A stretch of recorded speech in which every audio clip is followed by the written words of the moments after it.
അദ്ദേഹത്തിൻ്റെ 108ാം ജന്മദിനം ആഘോഷിക്കുന്ന ഈ വേളയിൽ എനിക്കൊരു കഥാപ്രസംഗം അവതരിപ്പിക്കാൻ അവസരം ഒരുക്കി തന്നത് തന്നെ എൻ്റെ ഒരു ഭാഗ്യമായി കരുതുന്നു. അദ്ദേഹത്തിൻ്റെ ഓർമ്മയ്ക്ക് വേണ്ടി പ്രണമിക്കുന്നു. അതിന് അവസരം ഒരുക്കി തന്ന ഈ സംഘടനയുടെ അല്ലെങ്കിൽ ഫൗണ്ടേഷൻ്റെ സെക്രട്ടറി ശ്രീ എഴുമറ്റൂർ രാജരാജവർമ്മ സാറിന് ആദ്യമായി തന്നെ ഞാൻ എൻ്റെ കൃതജ്ഞത രേഖപ്പെടുത്തുന്നു. കൂടാതെ ഈ ഫൗണ്ടേഷൻ്റെ മറ്റ് ഭാരവാഹികൾക്കും എൻ്റെ നന്ദിയും സ്നേഹവും അറിയിച്ചു കൊള്ളുന്നു. കൂടാതെ 4 ദിവസമായി ഇവിടെ നടന്നു വരുന്ന ഈ പരിപാടികൾ കാണാനും അത് കണ്ട് ആസ്വദിക്കാനും ഇവിടെ എത്തിയിട്ടുള്ള നല്ലവരായ വിവേകശാലികളായ നിങ്ങൾ ഓരോരുത്തർക്കും എൻ്റെ നന്ദിയും സ്നേഹവും അറിയിച്ചുകൊണ്ട് കഥാപ്രസംഗം ആരംഭിക്കുന്നു. എന്നെക്കുറിച്ച് 2 വാക്ക്. ഈ കഥാപ്രസംഗം എന്ന കല എനിക്ക് ഏറ്റവും ഇഷ്ടമുള്ള ഒന്നാണ്. കുട്ടിക്കാലം മുതലേ ഈ കലയോട് എനിക്ക് വല്ലാതെ ഇഷ്ടമാണ്. അതിന് കാരണം കഥാപ്രസംഗ മലയാളികളുടെ മനസ്സിൽ അന്നും ഇന്നും എന്നും നിലനിൽക്കുന്ന മായാതെ നിൽക്കുന്ന കഥാപ്രസംഗ ചക്രവർത്തി വി സാംബശിവൻ സാറും എൻ്റെ നാട്ടുകാരിയായ സുപ്രസിദ്ധ ഗാഥിക വെളിനല്ലൂർ ശ്രീമതി വസന്തകുമാരി ചേച്ചിയുമാണ്. ഇവരുടെ കഥകളൊക്കെ ഞാൻ ഉത്സവപ്പറമ്പുകളിലും മറ്റും കാണാൻ പോകുമായിരുന്നു. അങ്ങനെയാണ് ഈ കലയോട് എനിക്ക് ഏറ്റവും ഇഷ്ടം തോന്നിയത്. പിന്നെ വിദ്യാഭ്യാസവും വിവാഹ ജീവിതവും BSNL ഔദ്യോഗിക ജീവിതമായി കഴിയുമ്പോഴും എൻ്റെ മനസ്സിൽ ഈ കലയോടുള്ള ഇഷ്ടമേ മാറിയിട്ടില്ല. ആ ഇടയ്ക്ക് ഞാൻ അറിഞ്ഞു ഗവൺമെൻറ് കഥാപ്രസംഗ കോഴ്സ് നടത്തുന്നതായിട്ട്. ഞാൻ അവിടെ പോയി പഠിച്ചു വിജയം നേടി. ഇപ്പോൾ VRS വാങ്ങി ഈ കലാരംഗത്ത് സജീവമായി നിൽക്കുന്നു. 10ഓളം കഥകൾ ഞാൻ വേദികളിൽ അവതരിപ്പിച്ചു വരുന്നു. ഞാനിന്ന് ഈ കഥാപ്രസംഗ കലയെക്കുറിച്ച് പറയാം. 100ാം വാർഷികം ആഘോഷിക്കുന്ന ഈ സന്ദർഭത്തിൽ 1924 മെയ് മാസം വടക്കംപറവൂരിലെ കേളപ്പനാശാൻ്റെ സ്കൂൾ അങ്കണത്തിൽ വെച്ച് ആദ്യമായി ശ്രീ നാരായണ ഗുരുദേവൻ്റെ അനുഗ്രഹത്തോടെ ശിവഗിരി മഠത്തിലെ അന്തേവാസിയും സംഗീതജ്ഞനും വിവിധ ഭാഷാ പണ്ഡിതനുമായ ആദ്യ കഥാപ്രസംഗനായ വി സത്യദേവൻ, അതായത് നീലകണ്ഠ ഭാഗവതൻ എന്നറിയപ്പെടുന്ന CA സത്യദേവൻ ആദ്യമായി അവതരിപ്പിച്ച ചണ്ടാലഭിഷകി എന്ന കഥയാണ്. എന്നോടൊപ്പം ഇന്ന് ഈ വേദി പങ്കിടുന്നവർ പശ്ചാത്തല സംഗീതം ഒരുക്കുന്നവർ ഹാർമോണിയം തിരുവനന്തപുരം നെയ്യാറ്റിൻകര സുകുമാരൻ നായർ, തബല മലയൻകീഴ് ജെയ്സൺ, ബാലരാമപുരം ടൈറ്റസ് ടൈമിങ്ങും നടത്തുന്നു. കഥാപ്രസംഗം ആരംഭിക്കുന്നു. മലയാള നോവൽ ചരിത്രത്തിലെ അത്യപൂർവമായ മാറ്റങ്ങൾ സൃഷ്ടിച്ച മഹാകവി കുമാരനാശാൻ്റെ മുന്നിൽ ആദരാഞ്ജലികൾ അർപ്പിച്ചുകൊണ്ട്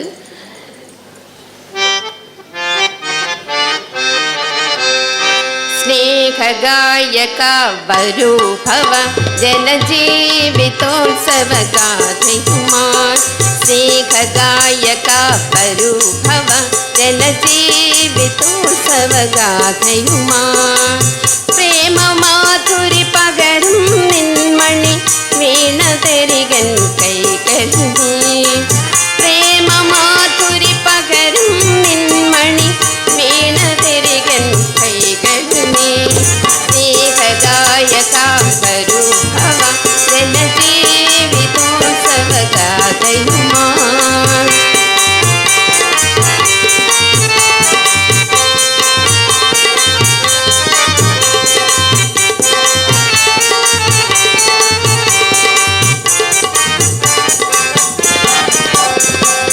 ഉയർന്നു നിൽപ്പൂ നമ്മുടെ ക്ഷേത്രം സംസ്കാര ക്ഷേത്രം. ഉയർന്നു നിൽപ്പൂ നമ്മുടെ ക്ഷേത്രം സംസ്കാര ക്ഷേത്രം. ജാതി മതഭേദങ്ങൾ തീണ്ട സമുന്നത ക്ഷേത്രം. ജാതി മതഭേദങ്ങൾ തീണ്ട സമുന്നത ക്ഷേത്രം. നമ്മുടെ സംസ്കാര ക്ഷേത്രം. സ്നേഹഗായക വരൂ ഭവ ജനജീവിതോത്സവ ഗാഥയുമായി.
സ്നേഹഗായകനാണ് മഹാകവി കുമാരനാശാൻ. അദ്ദേഹം രചിച്ച കൃതികൾ കേരള ചരിത്രത്തിൽ വൻപിച്ച പരിവർത്തനങ്ങൾ വരുത്താൻ സഹായമായിട്ടുണ്ട്. അക്കാലത്തെ ഗ്രാമീണ ജീവിതത്തിലെ ജനങ്ങൾ അനുഭവിച്ചിരുന്ന ആയിത്തവും തീണ്ടൽ എല്ലാം അദ്ദേഹത്തിൻ്റെ മനസ്സിനെ വല്ലാതെ അസ്വസ്ഥനാക്കിയിരുന്നു. മഹാകാവ്യം എഴുതാതെ മഹാകവിയായ പ്രതിഭയായിരുന്നു മഹാകവി കുമാരനാശാൻ.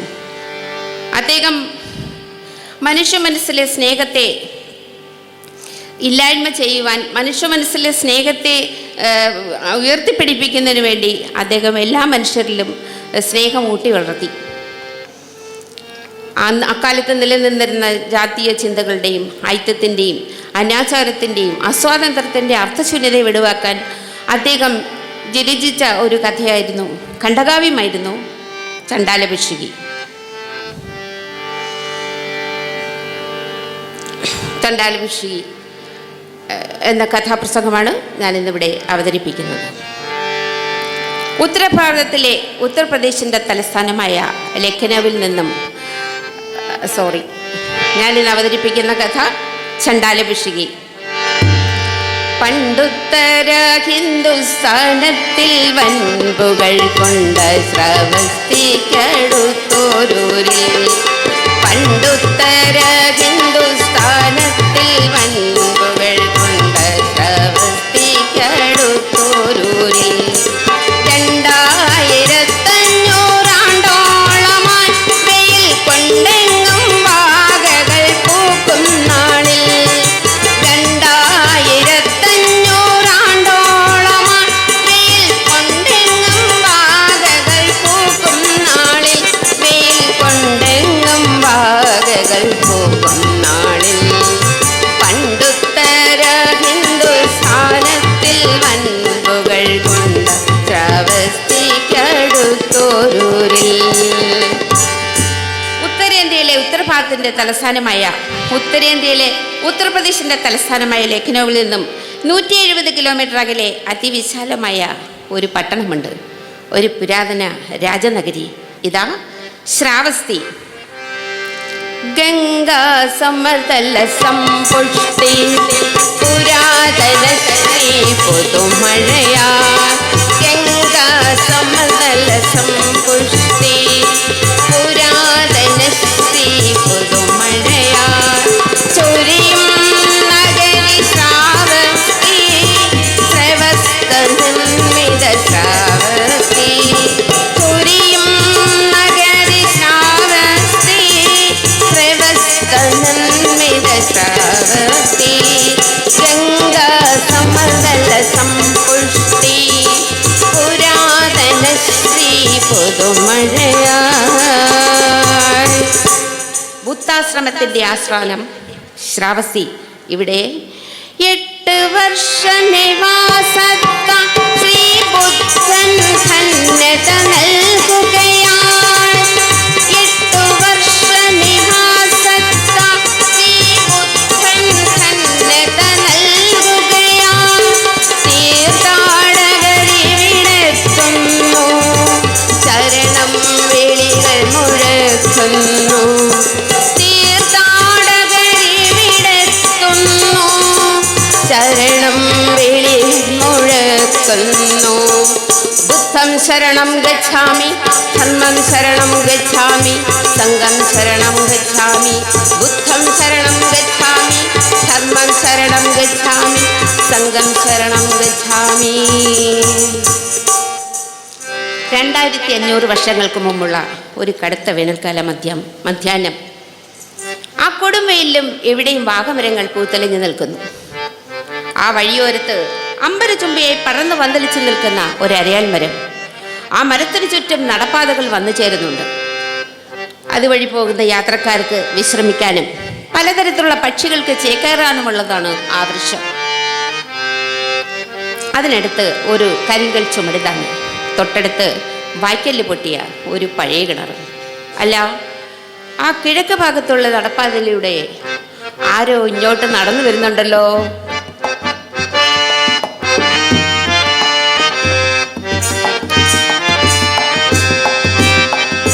മഞ്ഞ പിഴിഞ്ഞു ഞോറിഞ്ഞോടുത്തുള്ളൊരു മഞ്ജു പൂവാടയ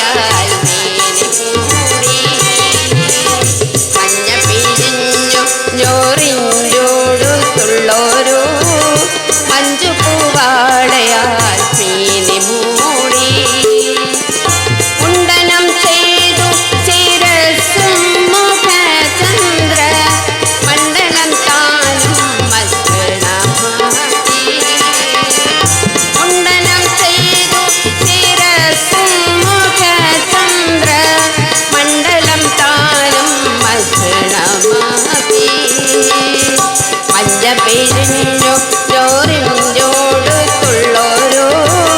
മഞ്ചു പൂവാടയാൽ മേനി മൂടി. സുമുഖനായ ഒരു സന്യാസി അദ്ദേഹത്തിൻ്റെ ഒരു കൈയിൽ ഭിക്ഷാടനത്തിനായുള്ള മരിയോടും മറുകൈയിലെ വിസറി മന്ദമായി വീശിക്കൊണ്ട് ആ വെറിച്ചുവട്ടിനകത്തെത്തി. കയ്യിലിരുന്നവയെല്ലാം താഴെ വെച്ചു. മേൽമുണ്ടുകൊണ്ട് വിയർപ്പണങ്ങൾ തുടച്ചു നീക്കി. എന്നിട്ട് ആ മരത്തിൻ്റെ ഒരു ഉയർന്ന വേരിച്ചെന്നിരുന്നു. ഹോ, എന്തോ ഒരു ചൂട്! വല്ലാതെ ദാഹിക്കുന്നു. അല്ല, അദ്ദേഹം ചുറ്റുന്നു. അല്ല, അവിടെ ഒരു കിണർ കാണുന്നുണ്ട്. പക്ഷേ വെള്ളമെടുക്കാനുള്ള മാർഗമൊന്നുമില്ലല്ലോ. എന്താണൊരു വഴി? അപ്പോഴു തങ്ങോരു പെൺകോടിയായി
ഒരു യുവതി.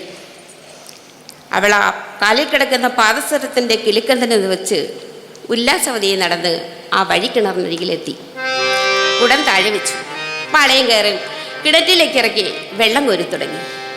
ഈ സമയം ദാഹിച്ച് വലഞ്ഞിരുന്ന ആ ഭിക്ഷു എഴുന്നേറ്റ് അവളുടെ അരികിൽ ചെന്നു. ദാഹിക്കുന്നു ഭഗിനി കൃപാരസ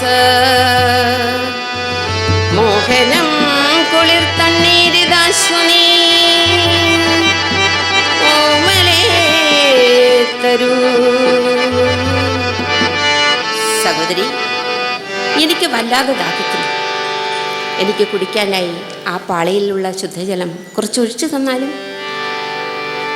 ആ ഭിക്ഷുവിന്റെ വാക്കുകൾ കേട്ടവൾ അമ്പരന്നു. അല്ലല്ലെന്തു കഥയിതു കഷ്ടമേ, അല്ലലാളെന്നു ജാതി മറന്നേതോ. അല്ലല്ലെന്തു കഥയിതു കഷ്ടമേ, അല്ലലാളെന്നു ജാതി മറന്നേതോ. നീചനാരീതൻ കയ്യാജലം വാങ്ങി ആചമിക്കുമോ ചൊല്ലേഴും ആര്യന്മാർ. നീചനാരീതൻ കയ്യാജലം വാങ്ങി ആചമിക്കുമോ ചൊല്ലേഴും ആര്യന്മാർ. അവൾ ആ ഭിക്ഷുവിന് വെള്ളം കൊടുക്കാൻ വിസമ്മതിച്ചു.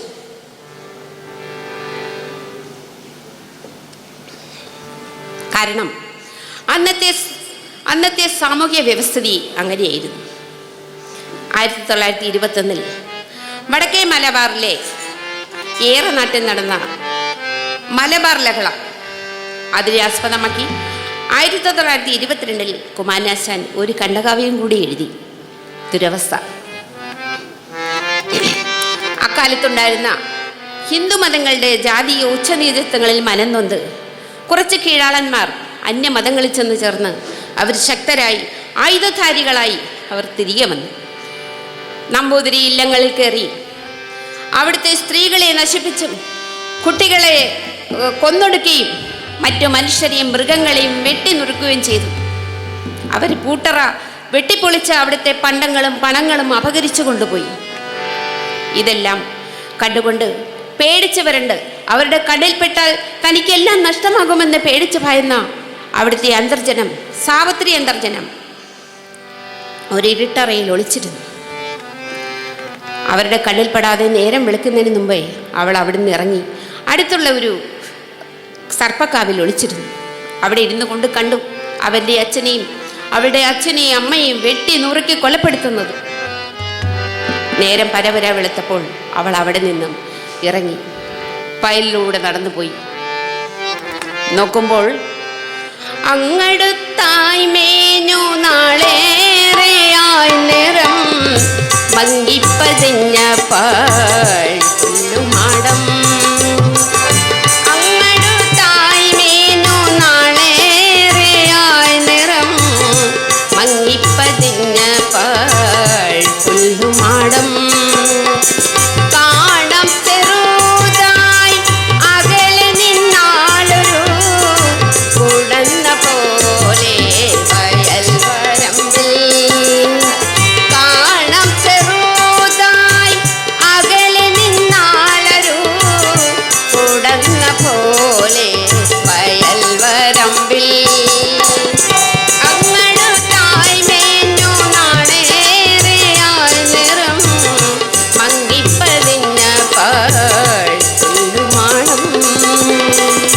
അതുമല്ല, അന്തികത്തിൽ ചെല്ലും തോറും ഒരു ചൊവ്വും ചന്തവുമില്ല കുടിലു കണ്ടാൽ. അന്തികത്തിൽ ചെല്ലും തോറും ഒരു ചൊവ്വും ചന്തവുമില്ല കുടിലു കണ്ടാൽ. വൃത്തവും കോണും ചതുരവുമല്ലാതിൽ എത്തി നോക്കിയിട്ടില്ല ശില്പി ചന്ദ്രം.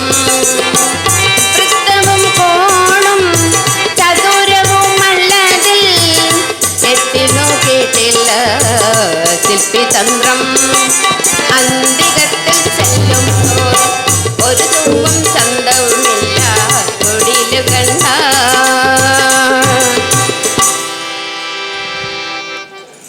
അവൾ അവിടെ നിന്നും ഓടി ഓടി ഈ ചാത്തൻ പുലയൻ്റെ ആ ചാളയ്ക്കുള്ളിൽ കയറി ചെന്നു.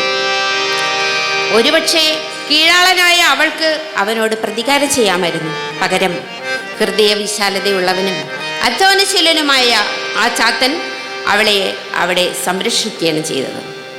പകലന്തിയോളം പണിയെടുത്ത് അവൾക്ക് കഴിക്കാനായി കിഴങ്ങും മറ്റ് കായ്ഫലങ്ങളും ഒരു താമരയിലയിൽ വേവിച്ച് താമരയിലയിൽ അവൾക്ക് സമർപ്പിക്കാറുണ്ട്. കൂടാതെ വൈകുന്നേരങ്ങളിൽ രാത്രിയിൽ കിടന്നുറങ്ങാൻ അവൻ ഉപയോഗിക്കാറുള്ള ഒരു കീറപ്പായും കൊടുക്കും. ഇത്തരത്തിലുള്ള പരിചരണങ്ങൾ കണ്ട് ഒരു ദിവസം സാവിത്രി ചന്ദനം അവനോട് ചോദിച്ചു, ചാത്ത, തന്നെനിക്കായൊരു തുണ്ടുപായിങ്ങോ ഞാൻ വന്ന നാൾ നീ എന്നെ സൽക്കരിച്ചു. തന്നെനിക്കായൊരു തുണ്ടുപായിങ്ങോ ഞാൻ വന്ന നാൾ നീ എന്നെ സൽക്കരിച്ചു. ഇന്നതിൻ പാതയിൽ നിന്നെ ക്ഷണിക്കുന്നേ വന്നേൽക്കണേ എന്നെളിയദാനം. ഇന്നതിൻ പാതയിൽ നിന്നെ ക്ഷണിക്കുന്നേ വന്നേൽക്കണേ എന്നെളിയദാനം. തന്നെനിക്കായൊരു തുണ്ടുപായിങ്ങോ ഞാൻ വന്ന നാൾ നീ എന്നെ സൽക്കരിച്ചു. വിദ്യാഭ്യാസമില്ലായിരുന്ന ചാത്തനെ അവൾ വിദ്യ അഭ്യസിച്ച് ഉന്നത വിദ്യാഭ്യാസത്തിൽ എത്തിക്കുമെന്ന് അവൾ പ്രതിജ്ഞ ചെയ്തു.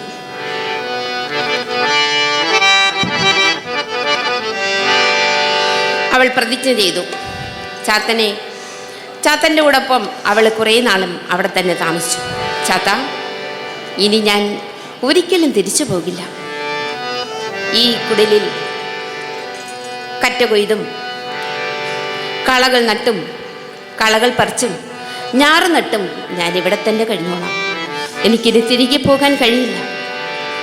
ഒരു ചെറുമയായി തന്നെ ഞാൻ ഈ ജീവിതം ഇവിടെ തന്നെ കഴിഞ്ഞു കൂട്ടിക്കോളാം. അങ്ങനെ അന്നത്തെ ആ കാലത്തെ ജാതീയ വ്യവസ്ഥയിൽ ജാതി വ്യവസ്ഥ ഇല്ലാതാക്കാൻ വേണ്ടി ആശാൻ ഉച്ചത്തിൽ പാടിയിരുന്നു. മാറ്റുവിൻ ചട്ടങ്ങളെ, സ്വയമല്ലെങ്കിൽ മാറ്റുമതകളിൽ നിങ്ങളെത്താ. മാറ്റുവിൻ ചട്ടങ്ങളെ, സ്വയമല്ലെങ്കിൽ മാറ്റുമതുകളിൽ നിങ്ങളെത്താ.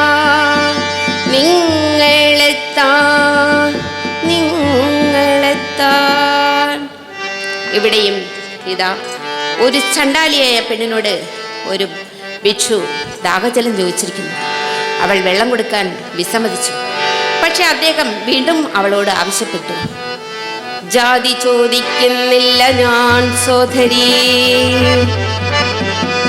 ചോദിക്കുന്നു നേർ നാവ് വരണമോ. വിധി വേണ്ട തരികതെനിക്കു നീ. ആ ഭിക്ഷുവിൻ്റെ വാക്കുകൾ കേട്ട് അവൾക്ക് ധൈര്യം വന്നു. ചെന്താമര ഇതള് പോലെ മനോഹരമായ കൈക്കുമ്പിൾ അദ്ദേഹം നീട്ടി. ആ കൈക്കുമ്പിളിൽ നോക്കി അവൾ പാളയിലെ ശുദ്ധജലം ഒഴിച്ചു കൊടുത്തു. ദാഹം തീരെ അദ്ദേഹം ആ വെള്ളം കുടിച്ചു. അവൾ ചെയ്ത ഉപകാരത്തിന് അദ്ദേഹം നന്ദി പറഞ്ഞു. നിർവാണനിധി കണ്ട മഹാസിദ്ധൻ, സർവലോകൈക വന്ദ്യൻ ദയാകുലൻ, ഉർവരീശൻ അനുഗ്രഹിക്കും നിന്നെ. പർവചന്ദ്രവദനേ ഞാൻ പോകുന്നു. അദ്ദേഹം തിരികെ അല്പം അകലെയുള്ള നിരഞ്ജന നദിയുടെ തീരത്തേക്ക് നടന്നു. ആ നദീതീര പുളനങ്ങളിൽ എല്ലാ കാലവും വിരുന്ന് വരാറുണ്ടെന്ന് മഹാകവി കുമാരനാശാൻ ശ്രീബുദ്ധ ചരിതത്തിൽ പറഞ്ഞിട്ടുണ്ട്. സന്തുഷ്ടീകം വസന്തവും വർഷവും, സന്താപമേകം കഠോരമാം ഗ്രീഷ്മവും. സന്തുഷ്ടി ചേർക്കം വസന്തവും വർഷവും, സന്താപമേകം കഠോരമാം ഗ്രീഷ്മവും. ചന്ദമേയെന്ന ശരത്തുമാതിശീത വെണ്ണുരമായ ഹേമന്തം ശിശിരവും. ചന്ദമേയെന്ന ശരത്തുമാതിശീത വെണ്ണുരമായ ഹേമന്തം ശിശിരവും. സന്തുഷ്ടി ചേർക്കം വസന്തവും വർഷവും, സന്താപമേകം കഠോരമാം ഗ്രീഷ്മവും. അദ്ദേഹം അവിടെ ചെന്ന് തണലേകുന്ന ഒരു വൃക്ഷച്ചുവട്ടിലിരുന്നു. നിമിഷ നേരം കൊണ്ട് ധ്യാനനിരതനായി. ഈ സമയം പെൺകുട്ടി കുടത്തിൽ വെള്ളം നിറച്ച് കയർ ചുരുട്ടി പാളയോട് ചേർത്ത് വെച്ച് പോകാനായി ഭാവിച്ചു. പക്ഷേ കഴിയുന്നില്ല. എന്തോ അവളെ അവിടെ പിടിച്ചു നിർത്തും പോലെ. ഹായ്, ഒരു വാഗമരം പൂത്തലിഞ്ഞു നിൽക്കുന്നല്ലോ. ചാരത്തെത്തി ഓരോ മനപ്പൂങ്കുല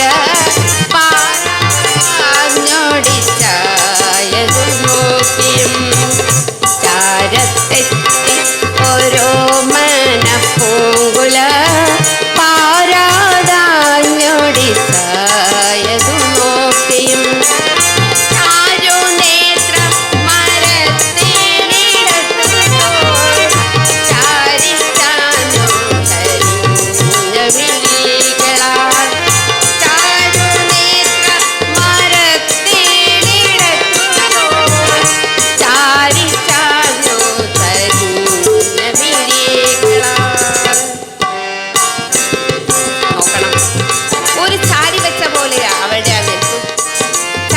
വീണയാണെന്ന് തോന്നും അവൾ ആ നിൽക്കുന്നത് കണ്ടാൽ. അവൾ ആ പൂക്കളിർത്ത് ദൂരെ മേവുന്ന ഭിക്ഷുവിനായി തരും താരണിമാല മോഹമായി നിർമ്മിച്ചും. ഭിക്ഷുവിനായി തരും താരണിമാല മോഹമായി നിർമ്മിച്ചും.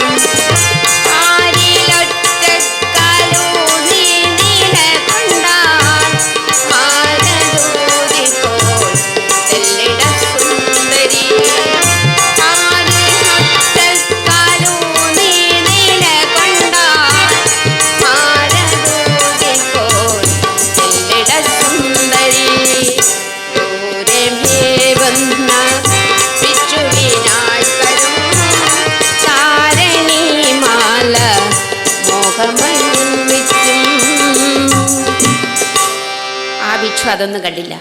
അദ്ദേഹം ധ്യാനത്തിൽ നിന്നുണർന്നു. വെയിൽ മങ്ങിച്ചൂടുമൊട്ടൊട്ടോരുങ്ങി സ്വയം എഴുന്നേറ്റുടൻ വിട്ടുപോയി. വെയിൽ മങ്ങിച്ചൂടുമൊട്ടൊട്ടോരുങ്ങി സ്വയം എഴുന്നേറ്റുടൻ വിട്ടുപോയി.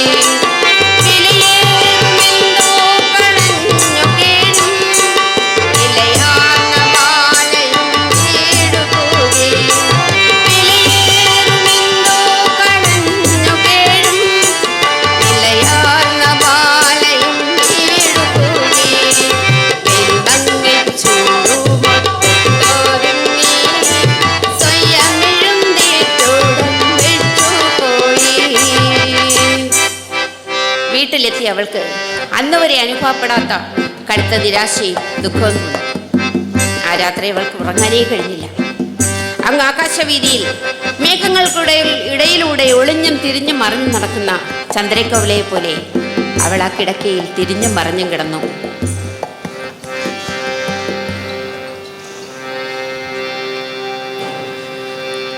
അവൾക്ക് എന്തോ ഒരു അസ്വസ്ഥത തോന്നി. തെടുരാത്രി നീങ്ങാഞ്ഞോ നിർവേദത്താ തിരയും തൻ ശയ്യയിൽ പേലവാങ്ങി. തെടുരാത്രി നീങ്ങാഞ്ഞോ നിർവേദത്താ പിടയും തൻ ശയ്യയിൽ പേലവാങ്ങി. ചടുതിയേഴും നേട്ടവളിരിക്കും ഉടനെ പോയി വാതിൽ തുറന്നു നോക്കും.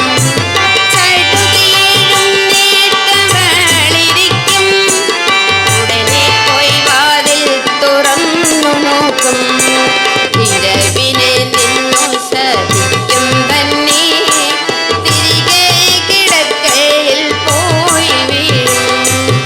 ഇരവിനെ നിന്നു ശപിക്കും തന്നെ തിരികെ കിടക്കയിൽ പോയി വീഴും.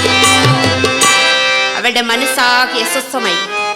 അവൾ കണ്ണടച്ചാൽ കൺമുമ്പിൽ കാണുന്നത് ആ സുന്ദരനായ ഭിക്ഷുവിനെ, അദ്ദേഹത്തിന് ജലം നൽകിയ ആ കിണറും ആ അരയാർ വൃക്ഷവും ആ ചുറ്റുപാടുകളെല്ലാം അത്രത്തോളം അവളുടെ മനസ്സിനെ സ്വാധീനിച്ചു.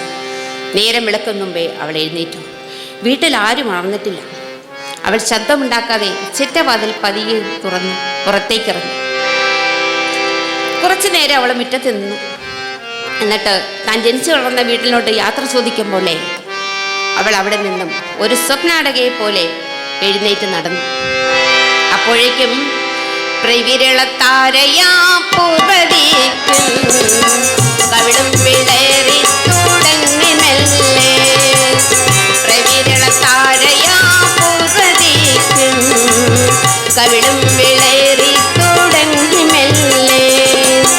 നടകൊണ്ടുടനെ ആ വീട് നിന്നും ഇടവഴിയെത്തുന്നു കാതരാശി.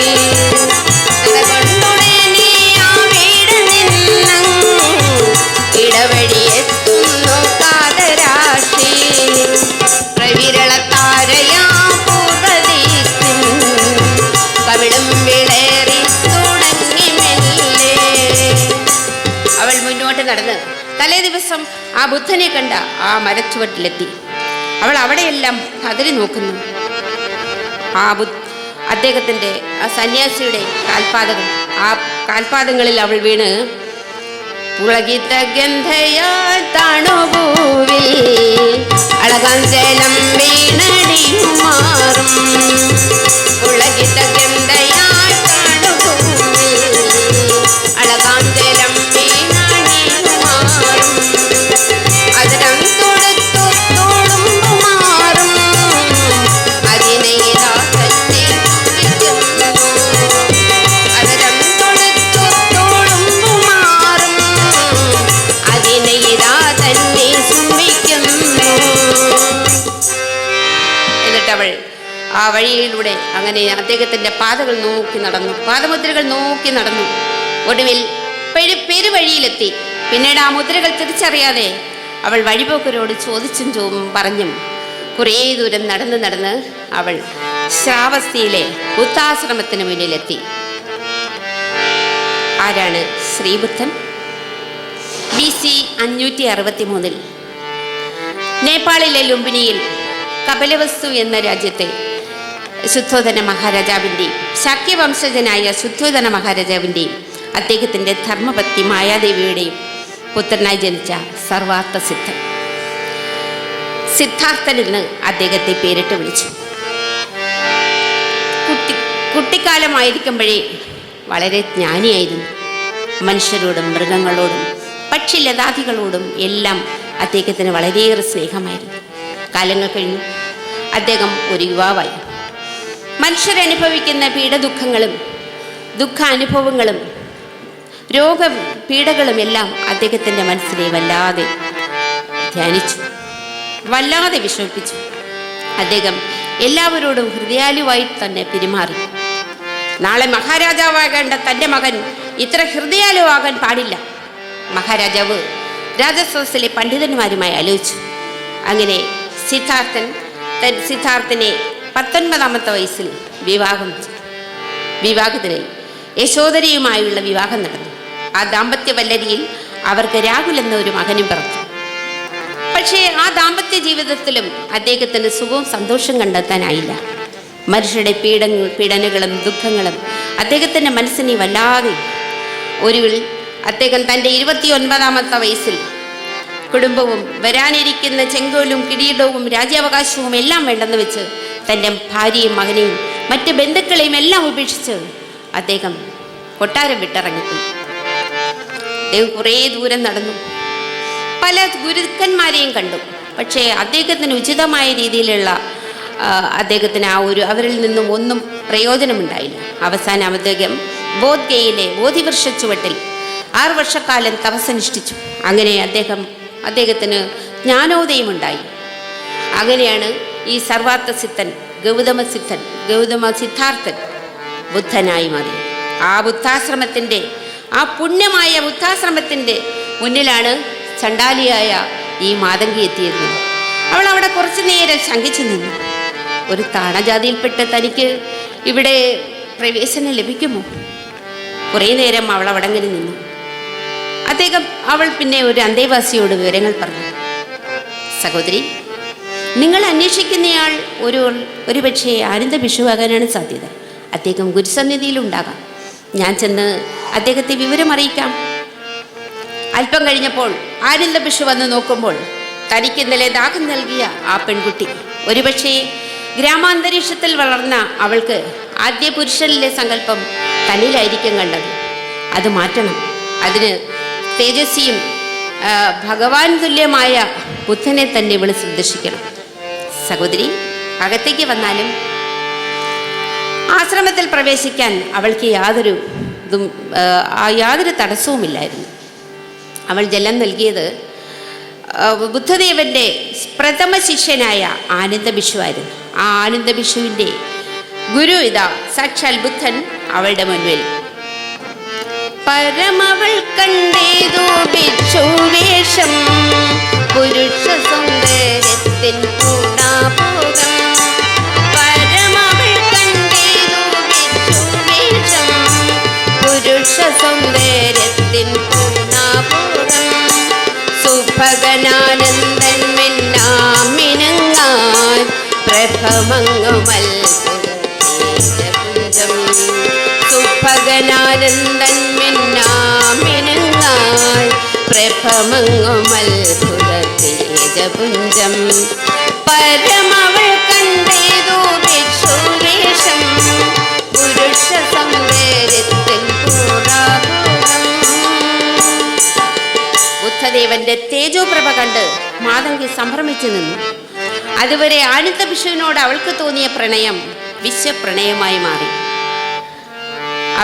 അവളുടെ മനസ്സ് പ്രകൃതിയിലേക്ക് ആത്മസമർപ്പണം ചെയ്തു. ബുദ്ധൻ ത്രികാലജ്ഞാനിയാണ്. അദ്ദേഹത്തിന് അവളിൽ നിന്ന് എല്ലാം മനസ്സിലായി. അദ്ദേഹം വളരെ സൗമ്യത്തോടെ അവളോട് പറഞ്ഞു, മകളെ നീ പോന്നതു ഭംഗിയായി, സകലമറിഞ്ഞു ഞാൻ കാര്യം ഭദ്രേ.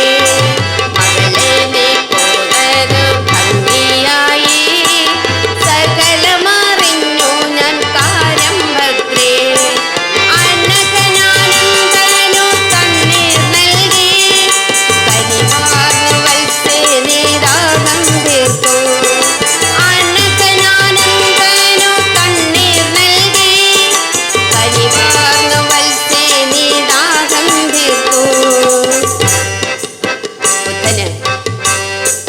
ആനന്ദ ഭിക്ഷുവിന് നീ ചെയ്ത പുണ്യമാണ് നിനക്ക് ഇവിടെ വരാനായത്. നിനക്ക് ഇവിടെ താമസിക്കുന്ന പോലും എല്ലാ ദുഃഖങ്ങളും മാറുന്നതാണ്. നിനക്ക് സമ്മതമാണെങ്കിൽ ഇവിടുത്തെ അന്തേവാസിയായി കഴിയാം. ജനിമരണങ്ങൾ സൃഷ്ടിക്കുന്ന തൃഷ്ണയെ അതിജീവിക്കാൻ ഇവിടെ താമസിക്കുമ്പോൾ നിനക്ക് കഴിയുന്നതാണ്. അദ്ദേഹം തിരികെ അന്തർധാനം ചെയ്തു. മാതങ്കി ആശ്രമത്തിലെ അംഗമായി. മറ്റ് ഭിക്ഷുണിമാരെ പോലെ തലമുണ്ടനം ചെയ്തു. അഷ്ടാംഗമാർഗം പഠിച്ചു. ധ്യാനം സ്വായത്തമാക്കി. മറ്റ് ഭിക്ഷുണിമാരെല്ലാം അവളെ ഒരു സഹോദരിയെ പോലെ സ്നേഹത്തോടും സന്തോഷത്തോടും പെരുമാറി. ഇവിടെ ഇതാ ഒരു വർണ്ണരഹിത വിപ്ലവം, ഒരു വർഗരഹിത സംഘം.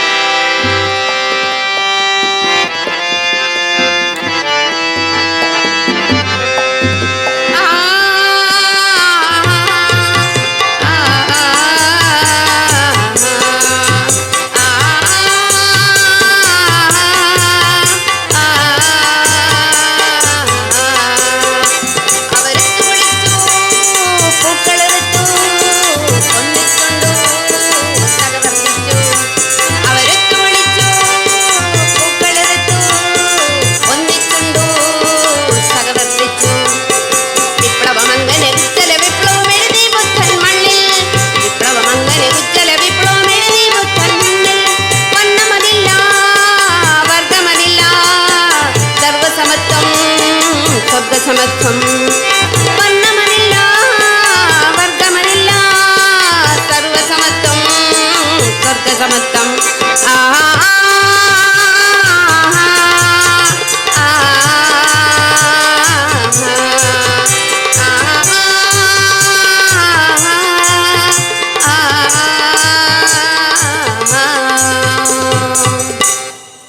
ഈ സംഭവം നാട്ടിൽ വലിയ കോലാഹലങ്ങൾ സൃഷ്ടിച്ചു. ശിവ ശിവ, എന്താ കഥ?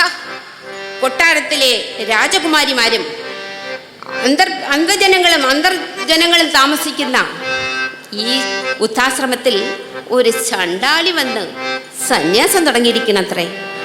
ഇവിടെ വേദവും ശാസ്ത്രവും ഏറ്റവും പോയി. ഇപ്പൊ ഇത് ജാതി കൂടി ഇല്ലാണ്ടായിരിക്കുന്നു. നാട് മുഴുവൻ നശിച്ചു തീരുന്നതായിരിക്കും. ഈശ്വരകോപം നിശ്ചയം. ജാതിക്കോമരങ്ങൾ ഉറഞ്ഞു തുള്ളി. അവരെല്ലായിടത്തും നടന്ന് പ്രചാരണങ്ങൾ നടത്തി. അഗ്രഹാരം തോറുമെത്തി അവർ വ്യഗ്രരായി വാർത്ത പരത്തി. അഗ്രഹാരം തോറുമെത്തി അവർ വ്യഗ്രരായി വാർത്ത പരത്തി. ശക്തിമാരെ ചെന്നിളക്കി വാർത്ത ഭക്തനാമി.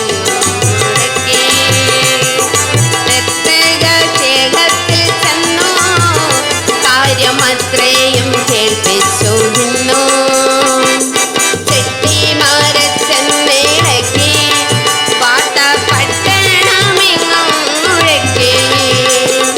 ചെട്ടിമാരെ ചെന്നിളക്കി വാർത്ത പട്ടണമെങ്ങും മുഴക്കി. എന്തിനു വിസ്തരിക്കുന്നു ജനമെന്തെന്നില്ലാതെ ഉടന്നു.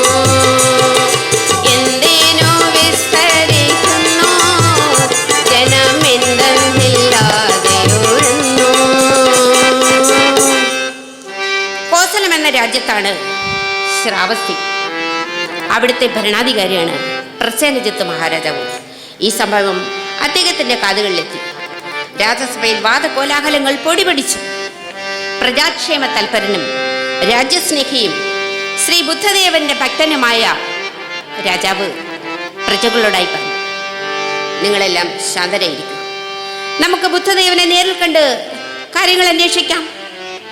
സഭയിലെ ബഹളം കെട്ടടങ്ങി. ഇതാ പരിവാരങ്ങളുമൊത്ത് മഹാരാജാവ് രഥത്തിൽ ആശ്രമത്തിലേക്ക് എഴുന്നള്ളുന്നു.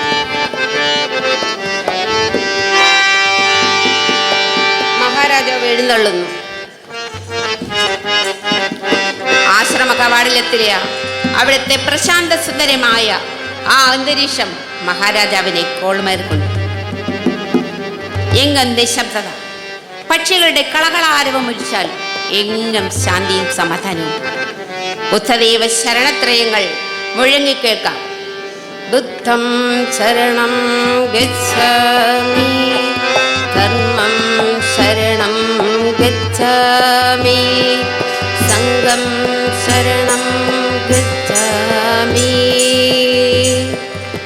മഹാരാജാവ് ആശ്രമത്തിലെത്തി. അദ്ദേഹം തേരിൽ നിന്നിറങ്ങി. അവിടുത്തെ അന്തേവാസികളും പ്രജകളും ചേർന്ന് അദ്ദേഹത്തെ സ്നേഹോഷ്മളമായി സ്വീകരിച്ച് ആ ആശ്രമത്തിൻ്റെ വലിയ ശാലയിലെത്തിച്ചു. അല്പം കഴിഞ്ഞപ്പോൾ 1000 സൂര്യശോഭയുടെയുള്ള ശ്രീ ബുദ്ധ ഭഗവാൻ അവിടേക്ക് എഴുന്നള്ളി. മഹാരാജാവ് എഴുന്നേറ്റ് അദ്ദേഹത്തിൻ്റെ കാലിൽ സാഷ്ടാംഗം വീണു. മറ്റുള്ളവരെല്ലാം തൊഴുതു. അദ്ദേഹം എല്ലാവരെയും അനുഗ്രഹിച്ചു. വത്സമതങ്കിയ ചൊല്ലി വാദവിവാദങ്ങൾ പൊങ്ങി, വത്സമതങ്കിയ ചൊല്ലി വാദവിവാദങ്ങൾ പൊങ്ങി. എത്ര പരിഹാസം ജാതി എന്നൊന്നു ചിന്തിക്കൂ രാജൻ.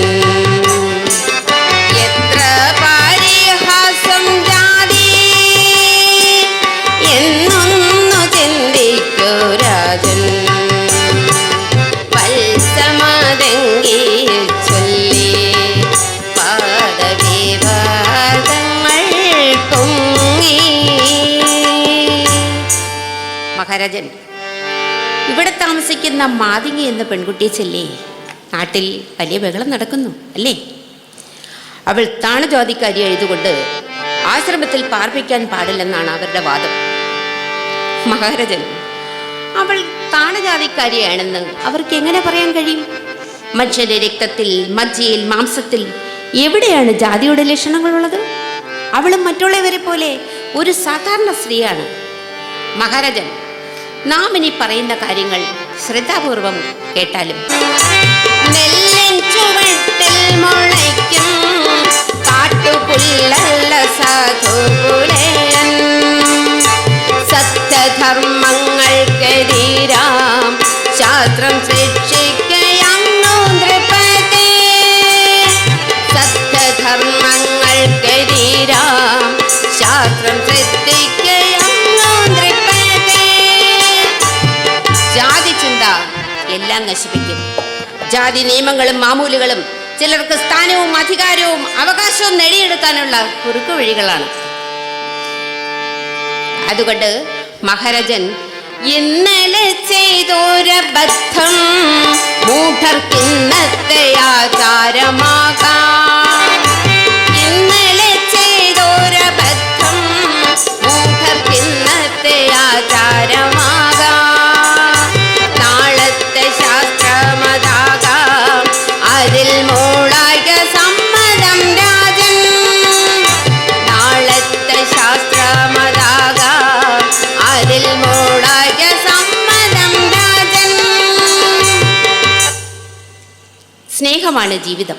സ്നേഹരാഹിത്യം മരണത്തിന് തുല്യമാണ്. സ്നേഹം കൊടുത്ത് നേടാനാകാത്തതായി ഈ ഭൂമിയിലൊന്നുമില്ല. ജീവിതം ക്ഷണികമാണെന്നും ഐശ്വര്യം സ്ഥായിയല്ലെന്നും ഓർക്കുക. അതുകൊണ്ട് മഹാരാജൻ, അങ്ങയുടെ രാജ്യത്തെ ജനങ്ങളെ പരസ്പരം സ്നേഹിക്കാനായി പഠിപ്പിക്കുക. സ്നേഹത്തിൽ നിന്നുദിക്കുന്നു ലോകം, സ്നേഹത്താൽ വൃദ്ധി തേടുന്നു. സ്നേഹത്തിൽ നിന്നുദിക്കുന്നു ലോകം, സ്നേഹത്താൽ വൃദ്ധി തേടുന്നു. സ്നേഹം താൻ ശക്തി ജഗത്തിൽ, സ്വയം സ്നേഹം താൻ ആനന്ദമാർഗം. സ്നേഹം താൻ ശക്തി ജഗത്തിൽ, സ്വയം സ്നേഹം താൻ ആനന്ദമാർഗം. മോഹം കളഞ്ഞു ജനത്തെ തമ്മിൽ സിരിപ്പൻ ചൊൽക നരേന്ദ്ര. മോഹം കളഞ്ഞു ജനത്തെ തമ്മിൽ സ്നേഹിപ്പാൻ ചൊൽക നരേന്ദ്ര. സ്നേഹത്തിൽ നിന്നോദിക്കുന്നു ലോകം, സ്നേഹത്തെ വൃത്തി തേടുന്നു. ശ്രീ ബുദ്ധദേവന്റെ വചനങ്ങൾ കേട്ട് മഹാരാജാവും പരിവാരങ്ങളും ഹർഷപുളകിതരായി. മഹാരാജാവ് എഴുന്നേറ്റ് അദ്ദേഹത്തിൻ്റെ കാലിൽ വീണ് മാപ്പിരുന്നു. ഇനിയുള്ള കാലം തൻ്റെ രാജ്യത്ത് ജാതിയും മതവും വർഗവും ഇല്ലാതാക്കി മനുഷ്യരെ പരസ്പരം സ്നേഹിക്കുവാൻ മാത്രം ഇനിയുള്ള കാലം നാം യത്നിക്കുന്നതാണെന്ന് അദ്ദേഹം പ്രതിജ്ഞ ചെയ്തു. അങ്ങനെ പറയുക മാത്രമല്ല, അത് പ്രാവർത്തികമാക്കാൻ അദ്ദേഹം ആജ്ഞകൾ പുറപ്പെടുവിച്ചു. അങ്ങനെ തൃഷ്ണയിൽ നിന്നും രക്ഷ നേടിയാൽ മാത്രമേ നമ്മൾക്ക് സന്തോഷവും സുഖവും ഉണ്ടാകുകയുള്ളെന്നും മനുഷ്യനെ മനുഷ്യനായി കാണാനും പരസ്പരം സ്നേഹിക്കുവാനുമുള്ള ഒരു വിശ്വമാനവിക സംസ്കാരം ആ രാജ്യത്ത് നിലവിൽ വന്നു. എങ്ങും ഒരു ശാന്തി വീശി ലോകം മുങ്ങി നിർവാണത്തിൻ താനേ. എങ്ങും ഒരു ശാന്തി വീശി ലോകം മുങ്ങി നിർവാണത്തിൻ താനേ. എത്തി നിന്നു ഭാരതത്തിൽ ഒരു 10 ശതാബ്ദമാ ശാന്തി. എത്തി നിന്നു ഭാരതത്തിൽ ഒരു 10 ശതാബ്ദമാ ശാന്തി. 10 ശതാബ്ദമാ ശാന്തി. ബുദ്ധദേവൻ പ്രചരിപ്പിച്ച ശാന്തി 1000 വർഷക്കാലം നിലനിന്നു. പക്ഷേ 1500 വർഷം വീണ്ടും കഴിഞ്ഞില്ലേ? ഇവിടെ ഇങ്ങും അശാന്തിയുടെ കറുത്ത പുക ഇങ്ങും നിറഞ്ഞു കഴിഞ്ഞു. ആ കറുത്ത പുക നീക്കണമെങ്കിൽ ശ്രീബുദ്ധനെ പോലെ ഒരു സ്നേഹഗായകൻ വരണം. വന്നേ മതിയാകൂ. സ്നേഹഗായക പരുഭവ ജനജീവിതോത്സവ ഗാഥയുമായി. സ്നേഹഗായക പരുഭവ ജനജീവിതോത്സവ ഗാഥയുമായി.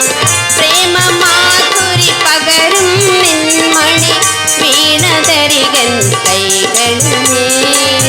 പ്രേമമാധുരി പകരും നിൻമണി വീണതരികൻ കൈകളിലേ.